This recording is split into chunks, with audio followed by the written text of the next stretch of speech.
প্রত্যেকটা দিনের একটা হলো টেনশন, এই রোজার মাসে নাস্তাটা কি হবে, নাস্তাটা কি হবে।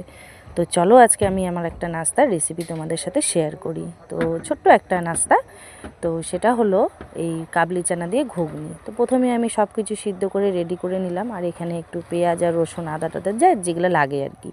তো সেই জিনিসগুলো রেডি করে নিই, রেডি করে নেওয়ার পর চলে আসবো রান্না করতে, কারণ রেডি করে যদি না নিই তবে দেরি হয়ে যাবে, অসুবিধা হয়ে যাবে। আর একা হাতে রান্না করতে গেলে তো বুঝতেই পারো কীরকম হতে পারে। তো এখানে আমি আলুগুলো সিদ্ধ করে টুকরো টুকরো করে কেটে নিলাম। এখানে আদা রসুন আর কাঁচা লঙ্কা একটু পেস্ট করে নিয়েছি। এখানে পেঁয়াজ আর টমেটো কুচি করে নিলাম। আর তেল গরম করে তেলের মধ্যে জিরা তেজপাতা আর শুকনো লঙ্কাটা দিলাম না, কারণ আমার বাড়িতে ঝালটা কম খায়।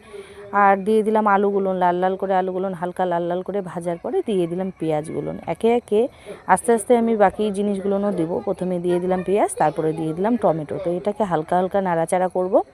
গ্যাসের ফ্লেমটা হাইতেই রাখবো, কারণ আলুটা সেদ্ধ করা আছে। যত তুমি গ্যাস কমায় দিবে আলুটা তত নরম হতে থাকবে। তো গ্যাসের ফ্লেমটা আমি হাই রাখছি। আর এখানে দিয়ে দিলাম সেই টুকরো করা চর্বিগুলো। অল্প একটু খাসির মাংস আনা ছিল, তো তার থেকে কয়েকটা চর্বির টুকরো আমি সরিয়ে রেখেছিলাম। তো সেটা দেওয়ার পর আস্তে আস্তে সেই মশলাগুলো, পেস্ট করা মশলাগুলো দিয়ে দিব। এবার এটা দিয়ে হালকা নাড়াচাড়া করব।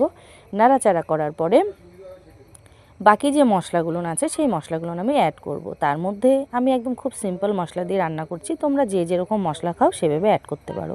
প্রথমেই দিয়ে দিলাম বাড়িতে গুঁড়ো করা জিরা, যেটাকে আমি রোদে শুকিয়ে গুঁড়ো করে রেখে দিই, অনেক দিন আমার এটা চলে। তারপর দিয়ে দিলাম হলুদ, এরপরে দিয়ে দিব লবণ।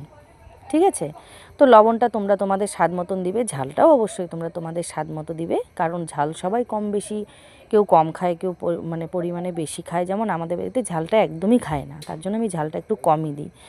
আর এই রং দেখে মনে করো না যে তরকারি প্রচণ্ড ঝাল হয়েছে, একদমই না, এটা টমেটোর রং।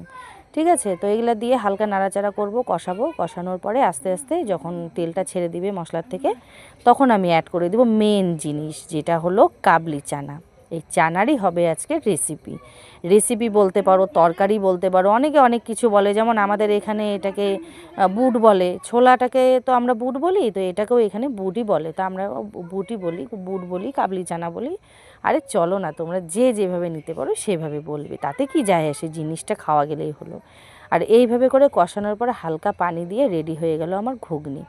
কষানো হয়ে যাওয়ার পর হালকা পানি দিবে, দেওয়ার পর নাড়াচাড়া করলে, কারণ দেখো সব কিছুই তো সেদ্ধ করা, আর মশলাটা একটু সুন্দর করে কষিয়ে নিলে টাইম বেশি লাগে না, আর চটজলদি করতে হয়, তো তার জন্য।